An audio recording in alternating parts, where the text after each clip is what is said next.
সুবহানাল্লাহি ওয়া বিহামদিহি সুবহানাল্লাহি ওয়া বিহামদিহি সুবহানাল্লাহি ওয়া বিহামদিহি 100 বার পড়েন।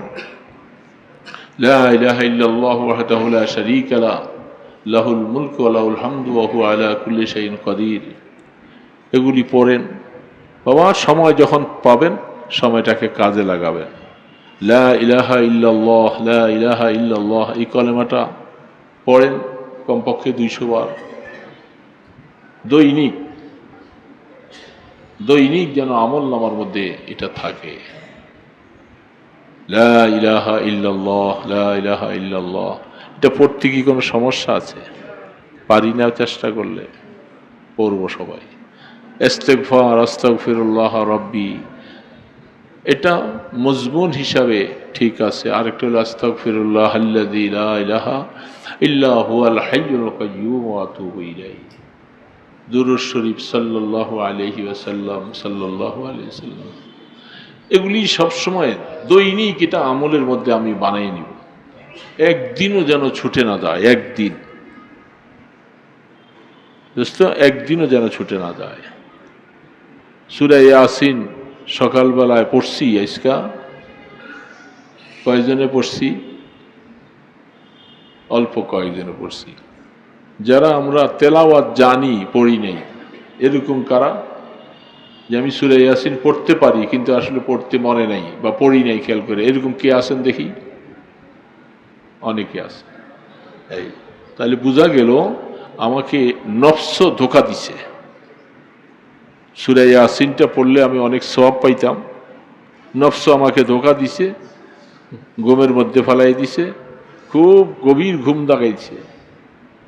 সূরা ইয়াসিনটা পড়তে পারি। সূরা ইয়াসিনটা 1 খতম পড়লে 10 খতম কোরআন শরীফের সওয়াব। তারপরে আল্লাহ রসুল বলছেন, তুমি সূরা ইয়াসিনটা পড়ো, আল্লাহ সন্তুষ্টির জন্য তোমার গুনাহগুলি সব মাফ করে দিবে। তোমার দুনিয়াবি কোনো হাজত আছে, কোনো সমস্যা আছে, ব্যবসার কিছু আছে, তুমি ওই নিয়তে সূরা ইয়াসিনটা পড়ো, তোমার হাজতটা আমি আল্লাহ পুরা করে দেব। তা আমরা তো পড়ি নাই বাবা, পড়ি নাই সূরা ইয়াসিনটা, অথচ পড়তে জানি, পড়ি নাই। যারা জানি না তারা তো ভিন্ন কথা, কিন্তু যারা জানলাম তারা কেন পড়লাম না? নিশ্চয়ই আমাকে শয়তান ওয়াসওয়াসা দিছে, এই কারণে আমি পড়তে পারি নাই। যারা পড়তে জানি, সূরা ইয়াসিন ছাড়া আমি নাস্তা খাবো না। আমার প্রতি সূরা ইয়াসিন আগে ফজর নামাজ পড়বো, সূরা ইয়াসিন পড়বো, তারপরে নাস্তা। ইচ্ছা করলে 2 রাকাত করে 4 রাকাত ইশরাক নামাজ, নফল নামাজ পড়তে পারি, পারি না? দিনের প্রথম ভাগে ফজরের নামাজের পরে 13 মিনিট পরে সূর্য উদিত হয়। উদিত হয়ে যাওয়ার পরে 2 রাকাত করে 4 রাকাত নফল নামাজ পড়ি। আল্লাহ রসুল ইশরাকের আগে কথা বলতেন না, দুনিয়াবি কোনো কাজ করতেন না। এই জন্য অনেক সময় গাফলতির কারণে পারি না।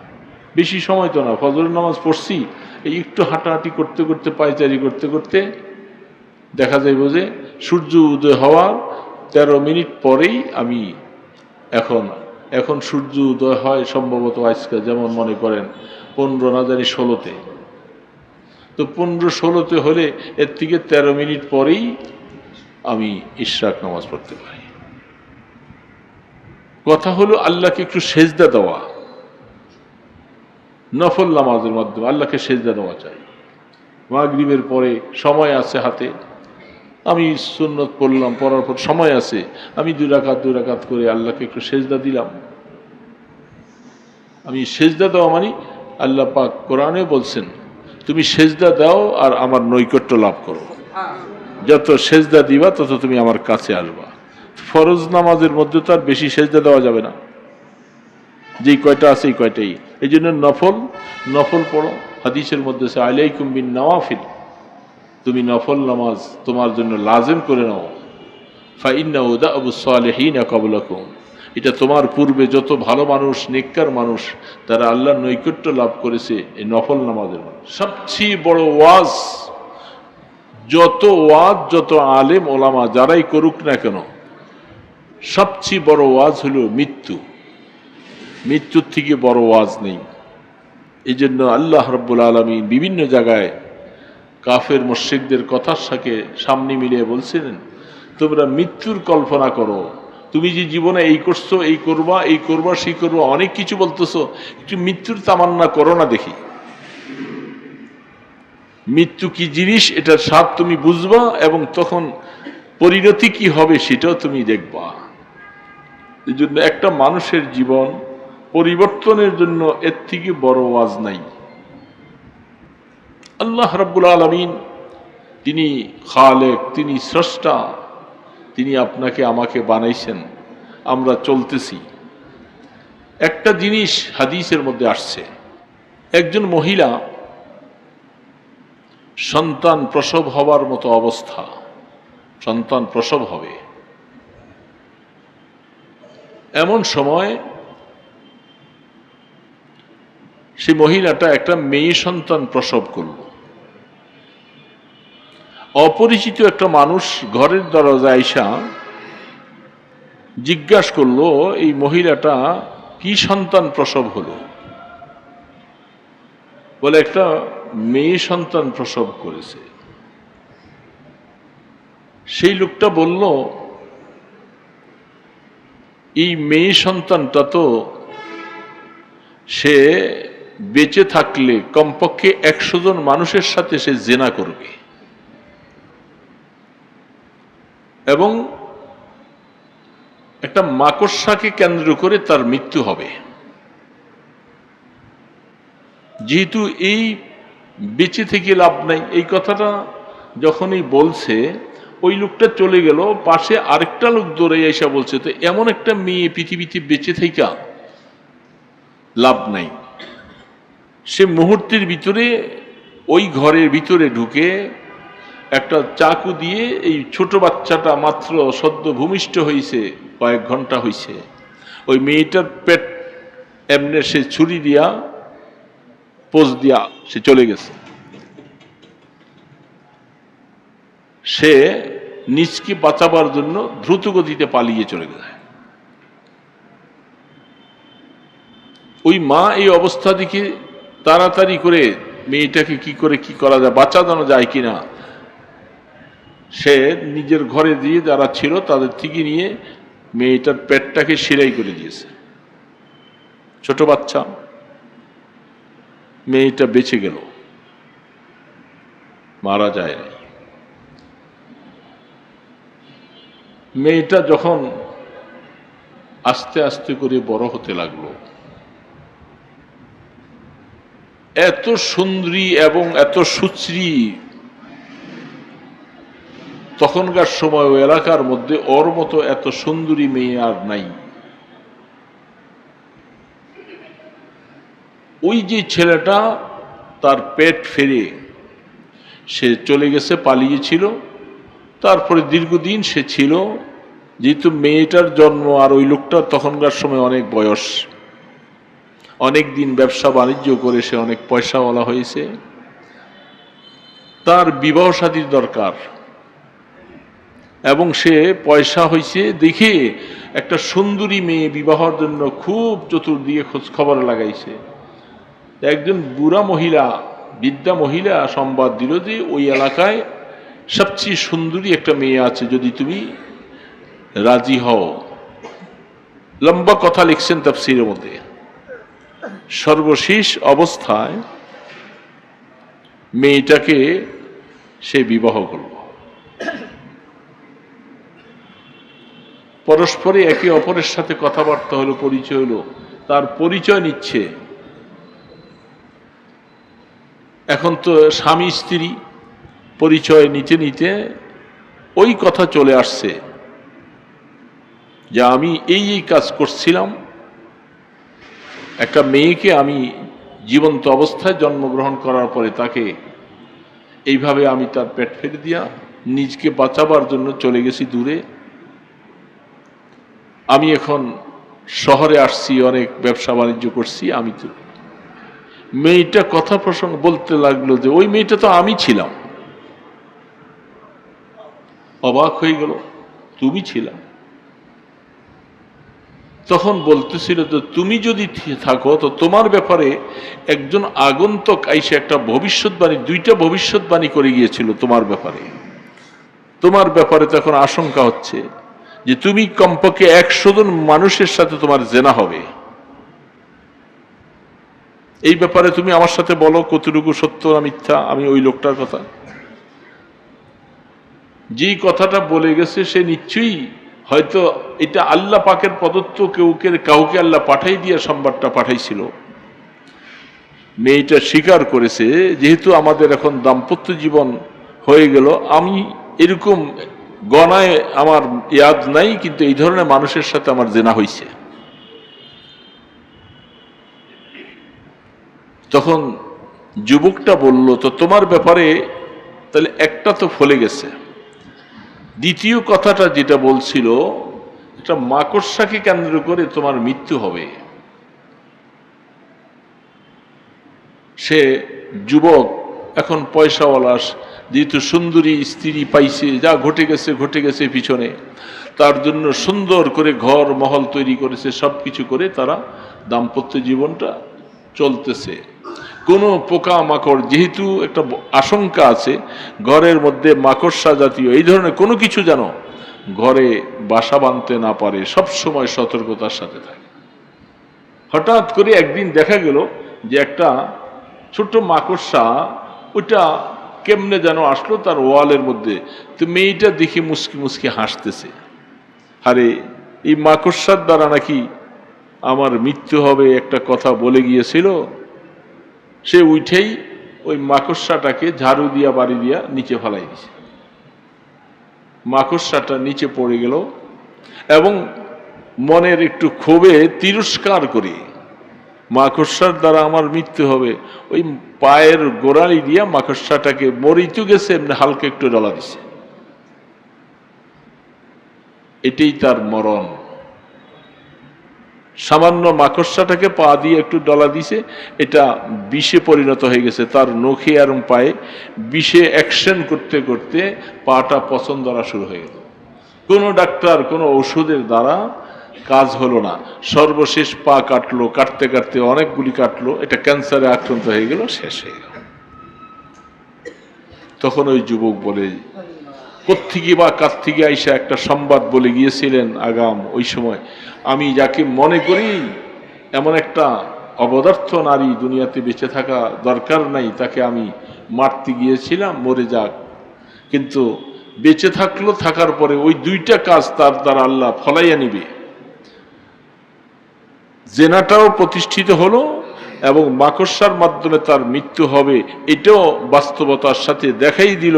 এই জন্য আল্লাহ সুবহানাহু ওয়া তাআলা বলতেছেন, তুমি মৃত্যুর থেকে কোথায় পালাবে? ওয়ালাউ কুনতুম ফি বুরুজিম মুশাইয়াদা, আকাশের নক্ষত্রের মধ্যে যে যদি তোমার কোনো ক্ষমতার দ্বারা তুমি পালিয়ে যাও, মওত তোমাকে সেখানে যে আলিঙ্গন করবে।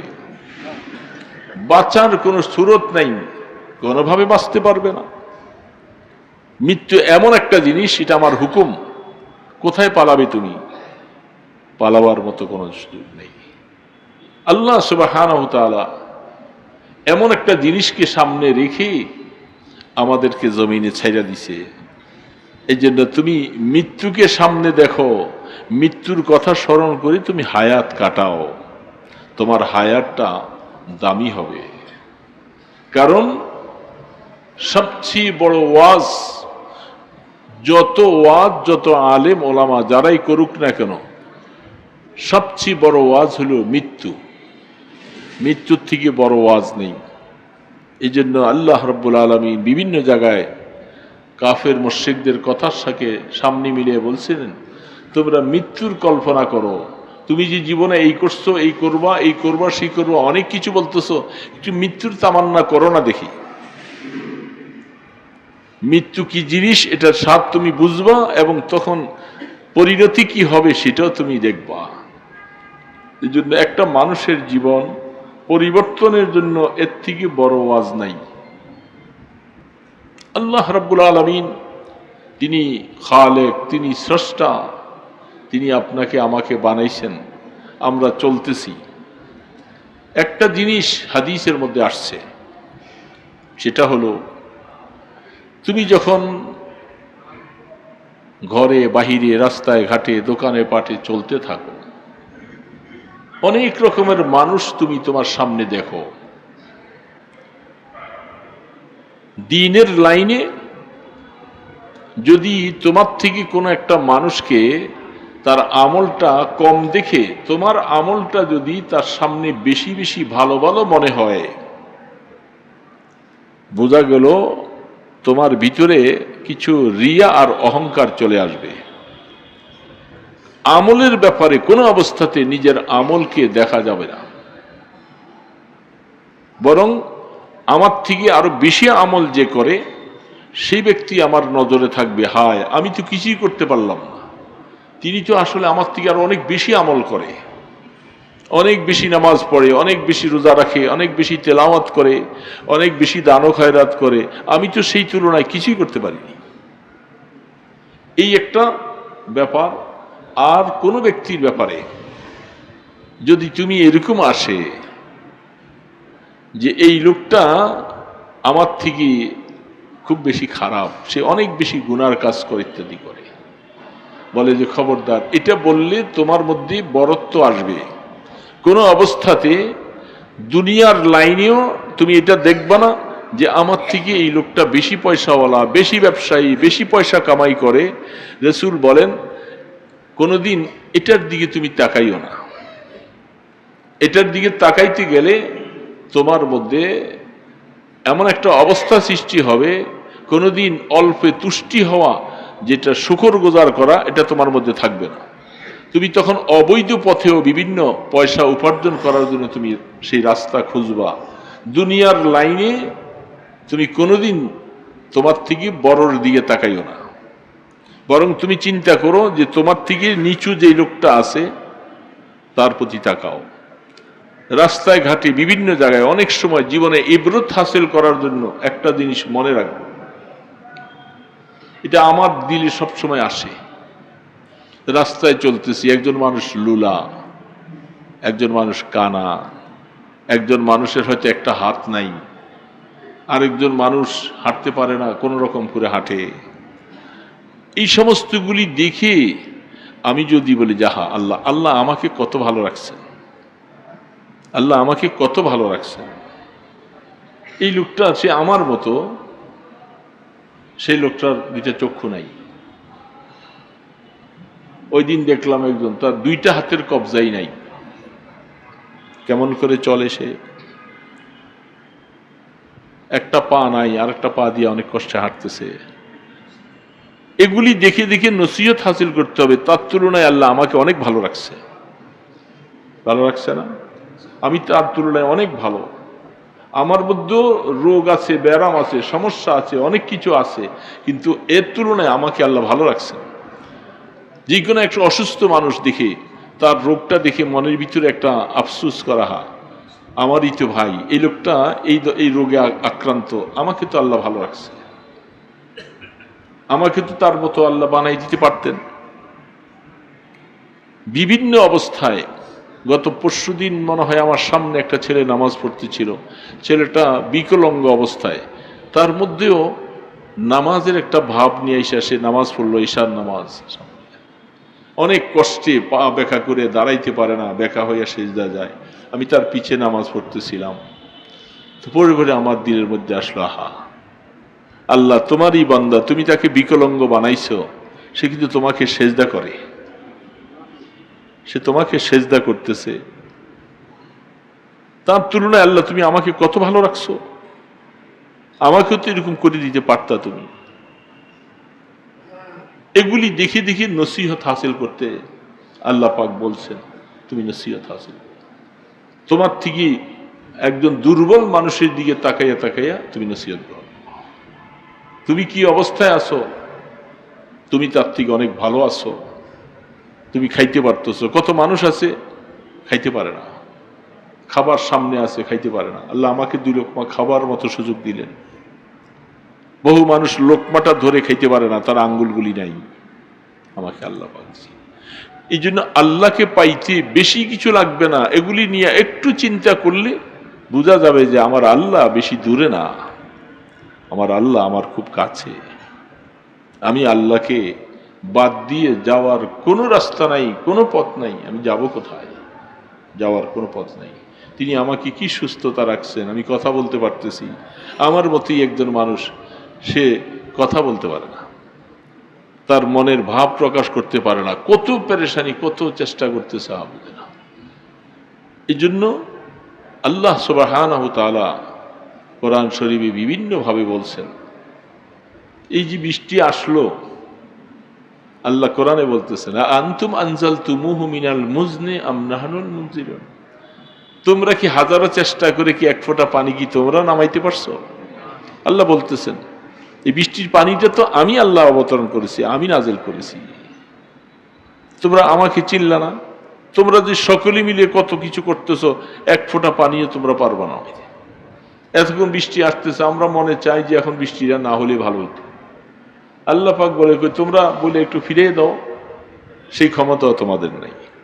সব কিছু নিয়ন্ত্রণ করেন আমার আল্লাহ, আমার আল্লাহ নিয়ন্ত্রণ করেন। বলে তুমি চুলার কাছে যাইয়া মেসেজ জ্বালাইলা, দিয়াশলায় জ্বালাইলা, আগুন দিয়ে গরম করলে খানা পাকাইয়া খাচ্ছ। এই আগুনটা যদি আমি আল্লাহ না দিতাম, সবকিছু তোমার কাছে আছে, তুমি কি করে রান্না করে খাইতা?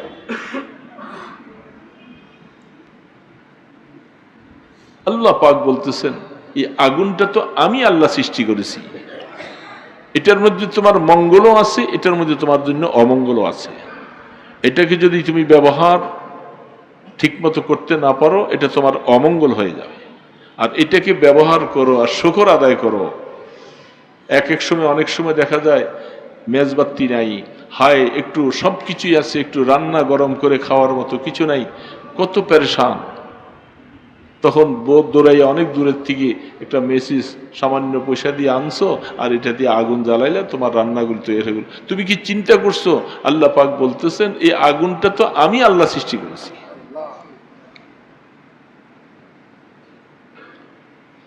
আনতুম আনশাতুম শাজারাতাহা আম নাহনুল মুনশিউন।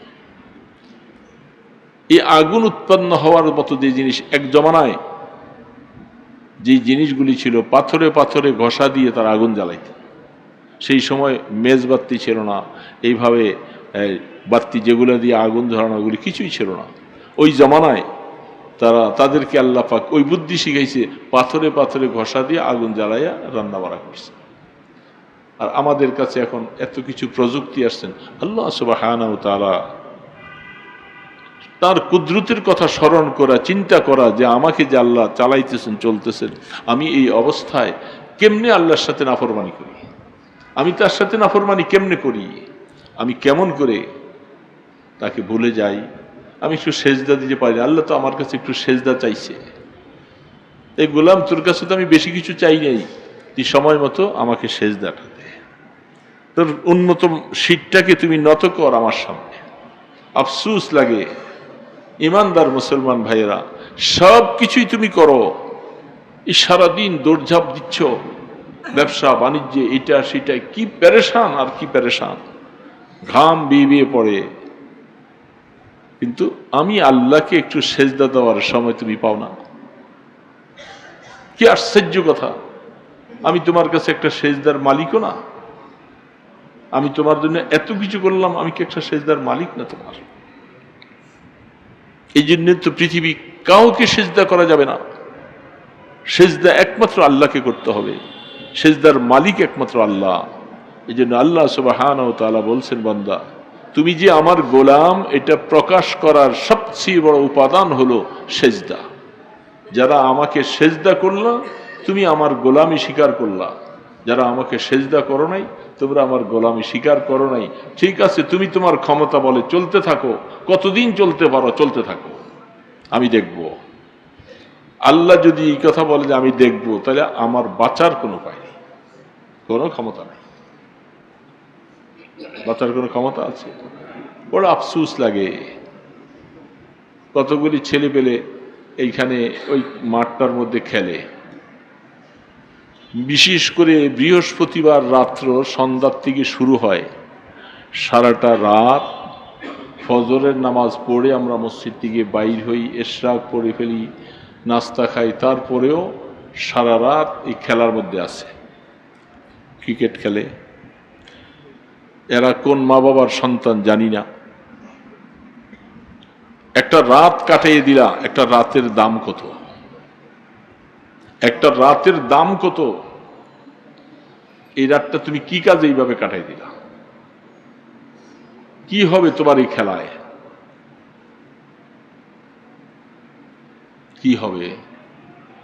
বড় একজন খেলোয়াড় হয়ে যাইবা, অনেক কিছু হইবা। এখান থেকে মাগরিব চলে গেল, ঈশা চলে গেল, ফজর চলে গেল, 3 ওয়াক্ত নামাজ চলে গেল। আফসুস লাগে, তুমি খেলতেছো, যেই মাওলার দেওয়া হাত দিয়া তুমি ব্যাট মারতেছো, পা দিয়া দৌড়াইতেছো, ওজন করতে পারতেছো, তুমি সামান্য একটু যদি আল্লাহ পাক নারাজ হয়ে যায়, মুহূর্তের ভিতরে তোমার পাটা ভেঙে যেতে পারে। তখন দৌড়াইবা, কেউ ঠিক করতে পারবে না। কেমনে তুমি নাফরমানি করো আল্লাহর সাথে? এই জন্য আল্লাহ রাব্বুল আলামিন আমাদেরকে অনেক মহব্বতের সাথে ডাকতেছে, আমরা আসলে ভুলে গেলাম। যখন আস্তে আস্তে করে শরীরের জুয়ানি যখন শেষ হয়ে যাবে, তখন আস্তে বুঝে আসবে, হায় কি করলাম, জীবনটা কি করলাম। ওই সময় আফসোস করলে হবেটা কি? হায়াতের ম্যাক্সিমাম অংশ তো নাফরমানির মধ্যে কাটাই দিলাম, সেজদা দিতে পারলাম না আল্লাহকে, আল্লাহকে একটু ডাকতে পারলাম না, আল্লাহ পাকের এই নিয়ামতগুলোর শুকর আদায় করতে পারলাম না। কত ভালো মানুষ হঠাৎ করে মুহূর্তের ভিতরে কিসের থেকে কি হইল, একটা কিডনি শেষ, ডায়ালিসিস করতে হয়। তো এই সমস্তগুলি কথা মনে করে যে আল্লাহ আমাকে যে এখনো ভালো রাখছে। হ্যাঁ, অসুস্থতা সবারই কিছু না কিছু আছে, বড় অসুস্থতার তুলনায় আল্লাহ আমাকে তো ছোট একটা অসুস্থতা দিয়া চালাই নিতেছে। দিলে তো আল্লাহ আরেকটা বড় অসুস্থতা দিতে পারতেন না? আল্লাহ আমাদেরকে যে এইভাবে সুযোগটুকু করে দিলেন, আমরা আল্লাহর শুকর কি আদায় করব? দোস্ত, কি করে আল্লাহর শুকর আদায় করব? কেমনে আমরা ভুলে গেলাম, কেমনে ভুলে গেলাম? জুয়ান ছেলেগুলি, এই যে ছেলেগুলি, তাদের জীবনটা কত দামি একটা জীবন। যারা বয়স হয়ে গেছে তাদেরকে জিজ্ঞাসা করো জুয়ানি কাকে বলে। সেই জিনিসগুলি হারিয়ে ফেলছি আমরা। এখন মনে অনেক কিছুই চাই, কিন্তু করতে পারি না, পারা যায় না, শরীরে শক্তি নাই, সেটা পারা যায় না। এই জন্য জুয়ানিকে কদর করো, দামি বানাও। এখন 2টা সেজদা বেশি দাও, 2টা সেজদা বেশি দাও, কাজে লাগবে। সেজদাগুলি কাজে লাগবে অনেক সময়। মানুষের মতো এরকম পাগল হইয়েন না। কিছু কিছু পাগল ফেসবুকে দেখলে দেখা যায় পাগলের মতো। এই সমাজ, কিছু নারী, কিছু মানুষ, তারা মানবীয় গুণাবলী হারিয়ে ফেলছে। তারা যে সমস্ত কথাবার্তা বলে, এই সমস্ত কথা পাগলও বলে না। যদি কোনো মেয়ে বলে যে আমার দেহ, আমার সিদ্ধান্ত, ওই যে মেয়েটার কথা বললাম, তুমি তোমার মতো একটা মেয়েকে আল্লাহ পাক মেয়ে বানাইয়া তোমাকে রূপ দিয়েছে, গুণ দিয়েছে, সবকিছু দিয়েছে। আর তুমি এখন যদি বলো যে আমার দেহ সিদ্ধান্ত আমার, আমি যার সাথে মনে চায় তার সাথে আমি মিলামেশা করব, তো তোমার মধ্যে আর একটা কুকুরের মধ্যে কি পার্থক্য? কোন পার্থক্য আছে? যারা স্লোগান দেয় এখন মাঠে, মেয়েরা নিজেদেরকে বলতেছে আমরা বেশ্যা, আমাদেরকে যারা বেশ্যা বলছে আমরা বেশ্যাই, আমরা তাদের বিচার চাই। এরা তো মেয়ে। দ্বীনের বুঝ না থাকলে এরকমই হবে। যারা এখনকার জমানায় বড় বড় ভার্সিটিতে বিভিন্ন জায়গায় লেখাপড়া করে তারা শিক্ষিত হইছে, কি শিক্ষিত হইছে? যারা নিজেকে এই কথা বলে যে আমার দেহ আমার সিদ্ধান্ত, আমি যার সাথে তার সাথে চলবো, এটা আর একটা কুকুরের মধ্যে তো কোনো পার্থক্য নাই। তো যেই মেয়েটার লেখাপড়া শেখার পরে তার মস্তিষ্ক এই কথা আসে, তাহলে এটা কি লেখাপড়া সে জ্ঞান অর্জন করলো না সে আসলে মুরুক্ষ হইল? সে এরকম সমাজে আপনারা দেখবেন ফেইজে পেপারে কত নারী স্লোগান দিয়ে এইভাবে করতেছে, এরা নারী, এরা এই দেশের মানুষ, এই দেশের মানুষ তারা। আর আমাদেরকে গালি দেয়, এই আলেম ওলামা মাদ্রাসায় যারা এইভাবে দিনই ওয়াজ নসিহত করে এদেরকে গালি দেয়, আমরা নাকি সমাজটাকে নষ্ট করে ফেলছি। হ্যাঁ, আমাদের এই ওয়াজ নসিহতে কি হবে? তো যারা এই সমস্ত কথাগুলি বলে সমাজের মধ্যে, এদের এগুলি দেখে দেখা এক ধরনের মানুষ তারা তাদেরকে সাপোর্ট করছে। এরাও যে ক্যাটাগরির ওটা ওই ক্যাটাগরি, দুইটা বরাবর। এই দেহটা কই কোথায়? আজকাল কত সুন্দরী নারী, এত কিছু করলি তুই, কত পুরুষের সাথে তোর জিনা হলো, আস্তে করে যখন তোর যৌবনটা শেষ হয়ে গেল। এটা ঘটনা আছে হাদিসের মধ্যে স্পষ্ট। মদিনা শরীফে নবী করিম সাল্লাল্লাহু আলাইহি সাল্লাম ইরশাদ করেন, একটা গায়িকা মেয়ে মক্কা শরীফে গান গাইতো, বিভিন্ন গানের বিনিময়ে পয়সা নিত, অনেক যুবকদের সাথে তার বন্ধুত্ব ছিল, মন নেওয়া দেওয়া হতো। হিজরতের পরে আল্লাহ রসুল তিনি বলেন, একদিন দেখা যাচ্ছে এই মেয়েটা মদিনা শরীফে ঘুরতেছে। রসুল সাহাবীদেরকে বললেন যে ওকে জিজ্ঞাসা করো তো, ও না মক্কা শরীফে ছিল, গায়িকা ছিল, কত যুবকদেরকে মন মাতাইছিল, সে কেন আসছে এখানে? তখন সাহাবায়ে কেরাম তাকে যাইয়া ধরে জিজ্ঞাসা করলো, তুমি অমুক না? বলে হ্যাঁ। তুমি মক্কা শরীফে অনেক গান গাইতা, যুবকদের সাথে সবসময় চলাফেরা করতা, এর বিনিময়ে অনেক টাকা পয়সা তুমি পাইতা, তুমি মদিনা শরীফ কেন আসছো? হাদিসের মধ্যে স্পষ্ট আসছেন, মেয়েটা বলতেছিল, আমি যখন জুয়ান ছিলাম তখন আমার বন্ধুর অভাব ছিল না, তখন সেই সুর দিয়া গাইছি, তখনও আমার পাগল পরা অনেক মানুষ ছিল, অনেক কিছু বকশিস আমাকে দিত। এখন আমি যৌবন হারিয়ে ফেলছি, সেই গানও গাইতে পারি না, তাদের সাথে আমার সেই মন নেওয়া দেওয়া হয় না, যার কারণে আমি এখন না খেয়ে মরতেছি, আমার খবর কেউ নেয় না। এই জন্য চলে আসছি আপনাদের এখানে, আপনারা তো ছিলেন না ওইখানে, আমি আসছি আপনাদের থেকে কিছু পাই কিনা, আমার জীবনটা তো এখন বিপন্ন হয়ে গেছে।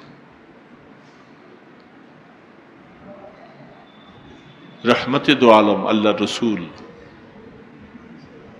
তিনি দেখেন এই মেয়েটা মুসলমান হয়ে আসছে এমনটাও বলে নাই, সে দুশ্চরিত্রা ছিল, গায়িকা ছিল, এগুলি বয়ান করার পরে এবং সাহাবায়ে কেরাম চিনত তাকে, সে আসার পরে রহমতে দো আলম আল্লাহ রসুল এত দয়ালু ছিলেন। ঠিক আছে, সে আসছে যখন, এখন তার খাবারের জন্য কষ্ট করতেছে, যাও তাকে কিছু দিয়ে আসো, সে যেন ওগুলো দিয়ে খাইয়ে চলে যায়। চিন্তা করছে, একটা খারাপ মহিলা, তাকে পানিশমেন্ট করে নাই, শাস্তি দেয় নাই, তাকেও রসুল বলছে যে মানুষ, তো মানুষ হিসাবে ঠিক আছে, তাকে কিছু দিয়ে তো চলে যাও। জুয়ানি যখন শেষ হয়ে যাবে তখন আর বন্ধু পাওয়া যাবে না, তখন রূপের বাহার আর কতদিন করব। এই জন্য এই সমস্ত মেয়েগুলি রাস্তায় মিছিল করে, হ্যাঁ, আহা, এরা কোন মায়ের ঘরে জন্ম নিয়েছিল? তাদের মা বাবা যদি বেঁচে থাকে, তারা এখন মনে বিষ খাওয়াইয়া মেরে ফেলাম না কেন? যদি ভালো মা হয়, ভালো বাবা হয়। কোরআন শরীফ খুলে দেখেন, সূরা কাহাবের মধ্যে লম্বা কথা লিখছেন। হযরত খিজির আলাইহিস সালাতু ওয়াস সালাম মুসা আলাইহিস সালাম সহ যখন সফর করতেছিলেন, ওই সময় একটা যুবক খেলতেছিল, বালক ছেলেটাকে ধরে আনা খিজির আলাইহিস সালাম দুইটা টুকরা করে তার কল্লাটা কেটে ফেলছে। মুসা আলাইহিস সালাম বললেন, আপনি এটা কি করলেন?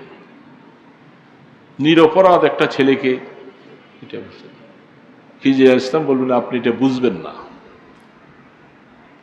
কারণ তিনি যা করছেন উপরওয়ালার ইশারায় করছেন। পরবর্তীতে জানায়ও দেওয়া হলো, এই ছেলেটার মা বাবা ভালো মানুষ, তারা দিনদার মানুষ। এই ছেলেটা একটু বড় হওয়ার পরে সে পুরা নাফরমান হয়ে যাবে, সে ঈমান হারা হয়ে যাবে, সে কাফের মুশরিকের দলে যোগ দিবে, এবং তার ভালোবাসা দেখে অনেক সময় মা বাবা তার দলে চলে যাবে। এই জন্য এই ছেলেটাকে আল্লাহ পাকের ইচ্ছা হলো তাকে মেরে ফেলো, ছোটবেলায় বড় হওয়ার সুযোগ দিও না।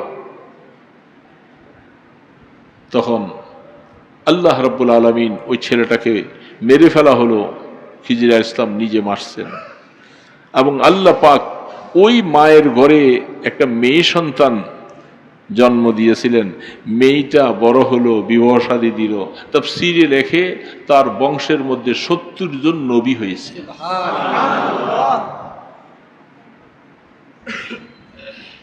এই দুশ্চরিত্র, এটার একটা রিপোর্ট পাওয়া গেল যে ছোটবেলায় তাকে শেষ করে দিছে। পরবর্তীতে আসলে সে অনেক কিছু ঈমান হারা হবে, মানুষকে ঈমানদার হারা হবে। এই জন্য মনে রাখা চাই যে যে সমস্ত মেয়েগুলি আজকে স্লোগান দিচ্ছে দেহনিয়া, নিজেকে বেশ্যা বলে প্রকাশ করে, বড় আফসুস, তাদের মা বাবা মাঝে মধ্যে আফসুস করে, যাহা এই সন্তানটাকে মাইরে ফেললে ভালো ছিল। এরকম সন্তানের মা বাবা পরিচয় দিতে কষ্ট হয়। এই জন্য আমরা স্মরণ রাখবো, যুবকরা আছো অনেকে এখানে, জুয়ানিটা বেশি দিন থাকবে না রে বাবা, জুয়ানিটা বেশি দিন থাকবে না। এবং কত জুয়ান আমাদের এখানেও আছে, এখানেও আছে কিনা ছেলেটা দেখি না, একটা জুয়ান ছেলে টেইলারে কাজ করতে এখান থেকে সৌদি আরব গেছে, 6 মাসের ভিতরে শরীর কি সমস্যা দেখা দিল, কিডনি যেনটা শেষ, ফিরে চলে আসছে। আসার পর এখন আমরা অনেকেই চেষ্টা করে তার জন্য কিছু টাকা পয়সা দিছি, ডায়ালিসিস করতে হয়, বেঁচে আসে অনেক সময়। জুয়ান ডেগরা ছেলে কখন কি হয়ে যাবে টের পাবে না। যেন আল্লাহকে আপন বানাও, কখনো যৌবনের অহংকার করো না, করবো না ইনশাআল্লাহ সবাই। আল্লাহকে আলহামদুলিল্লাহি রাব্বিল আলামিন, والصلاة والسلام على أشرف الأنبياء والمرسلين يا حي يا قيوم برحمتك نستغيث يا رحمن يا رحيم يا غفار يا ستار يا ذا القوة المتين। আল্লাহ, আপনি আমাদের রব, আপনি আমাদের মাবুদ, আপনি আমাদের মালিক, আপনি আমাদের মাওলা। আল্লাহ, আমরা আপনার গোলাম। আল্লাহ, আমরা গোলাম, আমরা মিসকিন, আমরা অনাথ, আমাদের নিজের কোনো যোগ্যতা নাই, কোনো ক্ষমতা নাই। আপনি আমাদেরকে যেমনি চালান আমরা এইভাবেই চলতেছি। আল্লাহ, এই চলতে গিয়ে আমরা অনেকগুলি গুনাহ করে ফেলছি। আল্লাহ, অনেক গুনাহ করে ফেলছি। আপনি নারাজ হয়ে গেলে তো আমাদের উপায় নেই মাওলা। আমরা আপনার কাছে আপনার ঘরে বসে আল্লাহ মাফ চাইতেছি, তওবা করলাম, আমাদেরকে মাফ করে দাও আল্লাহ, আমাদেরকে মাফ করে দাও। একদিন দুদিন করতে করতে আমাদের হায়াতটা শেষ হয়ে যাবে আল্লাহ, আমাদের হায়াত শেষ হয়ে যাবে।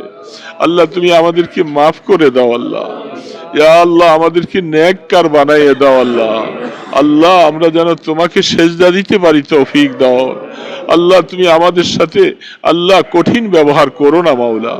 ইয়া আল্লাহ, আমাদেরকে তুমি আপন বানাইয়ে নাও আল্লাহ। আল্লাহ, তোমার গোলাম হিসাবে কবুল করে নাও আল্লাহ, তোমার গোলাম হিসাবে কবুল করে নাও আল্লাহ। আমাদের মধ্যে ত্রুটি বিচ্ছুতি যা হয়ে গেছে আল্লাহ, দয়া করে তুমি এগুলি সব মাফ করে দাও আল্লাহ। যতদিন হায়াতে বাঁচিয়ে রাখো আল্লাহ, আমাদেরকে সুস্থতার হায়াত দান করো আল্লাহ। আমাদের থেকে কত অসুস্থ মানুষ আছে আল্লাহ, সেই তুলনায় তুমি আমাদেরকে সুস্থতা দিয়েছো। আমরা তোমাকে ডাকতে পারতেছি আল্লাহ। আল্লাহ, তোমাকে সেজদা দিতে পারতেছি আল্লাহ। তুমি যে আমাদেরকে সুযোগটুকু দান করলা, আমরা তোমার শুকর আদায় করছি আল্লাহ। আল্লাহ, তুমি আমাদেরকে কত ভালো রাখছো আল্লাহ। যে ভাইদেরকে চোখ দাও নাই, হাত দাও নাই, পাও দাও নাই, আল্লাহ তাদের তুলনায় আল্লাহ আমাদেরকে কত ভালো রাখছো আল্লাহ। আল্লাহ আমরা যেন তোমার এই নিয়ামতের শুকর আদায় করতে পারি। আল্লাহ কত মানুষকে হাত দিছো, আঙ্গুল দাও নাই। কত মানুষকে তুমি কত রকম হাত দিয়েছো, একটা হাত দাও নাই। পানি খরচ করতে পারে না, পায়খানা করতে পারে না। কত কষ্টে তাদের জীবন চলছে বাবা। আমাদেরকে তুমি দয়া করে কত সুন্দর বানাইছো, আমাদেরকে বিকলাঙ্গ বানাও নাই। আল্লাহ আমাদেরকে সুস্থতা দিয়েছো, আমাদেরকে অঙ্গ প্রত্যঙ্গগুলি তুমি ভালো করে দিয়েছো। আল্লাহ তোমার এই অঙ্গগুলি যেন তোমার কাজে ব্যবহার করতে পারি। আল্লাহ এই কপাল দিয়ে যেন তোমাকে সেজদা করতে পারি। আল্লাহ তুমি আমাদেরকে রহমতের হাতে ধরে লাও আল্লাহ, আমাদেরকে শয়তানের হাতে ছেড়ে দিও না আল্লাহ। আল্লাহ এই পরিবেশে আল্লাহ আমরা আপনার কাছে হাত পাচ্ছি। আল্লাহ আমাদের মধ্যে যত অসুস্থতা আছে সবাইকে তুমি শিফা দান করে দাও। যাদের যত নেক নিয়ত আছে সব পুরা করার তৌফিক দাও।